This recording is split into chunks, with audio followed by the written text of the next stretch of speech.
भारतीय गायक और अभिनेता दिलजीत दोसांझ ने हाल ही में प्रधानमंत्री नरेंद्र मोदी से मुलाकात की। इस मुलाकात के दौरान दिलजीत ने प्रधानमंत्री मोदी से अपने अनुभव साझा किए और अपने विचार व्यक्त किए।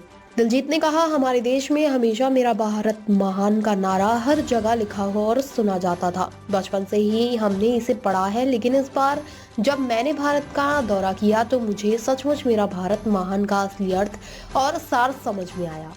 दिलजीत ने अपनी यात्रा के अनुभवों को साझा करते हुए बताया कि जब वह भारत के विभिन्न हिस्सों में गए तो वहां की संस्कृति, भाषा, परंपराएं और लोगों ने अपनी विविधता और एकता की गहरी समझ दे गए। वह कहते हैं, भारत की विविधता में ही उसकी असली ताकत है। यह देश हर स्तर पर विविधताओं से भरा हुआ है, चाहे वह भाषा हो, खान पान हो या फिर रीति रिवाज। लेकिन इन विविधताओं के बावजूद हम सभी भारतीय एक ही उद्देश्य और एकता में बंधे हुए हैं। दिलजीत ने विशेष रूप से भारत के छोटे शहरों और गांवों का उल्लेख किया, जहां उन्होंने लोगों की सादगी, मेहनत और अदम्य इच्छा शक्ति को देखा।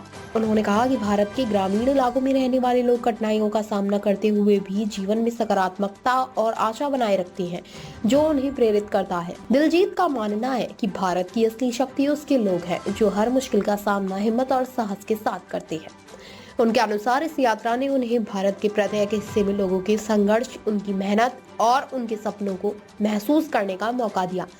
उन्होंने कहा कि इस यात्रा ने उन्हें यह समझने में मदद की कि भारत के लोग अपने देश को महान बनाने में हर दिन अपना योगदान देते हैं, चाहे वह किसी भी क्षेत्र में हो। दिलजीत ने इस यात्रा को अपने जीवन का सबसे बेहतरीन अनुभव बताया और कहा कि इससे उनका भारत के प्रति प्रेम और गर्व और भी गहरा हो गया। इस मुलाकात के दौरान दिलजीत ने प्रधानमंत्री नरेंद्र मोदी से यह भी कहा कि उनके इस अनुभव ने उन्हें एक नई दृष्टि दी है और वह अब पहले से कहीं ज्यादा भारत की विविधता और उसकी महानता को समझते हैं।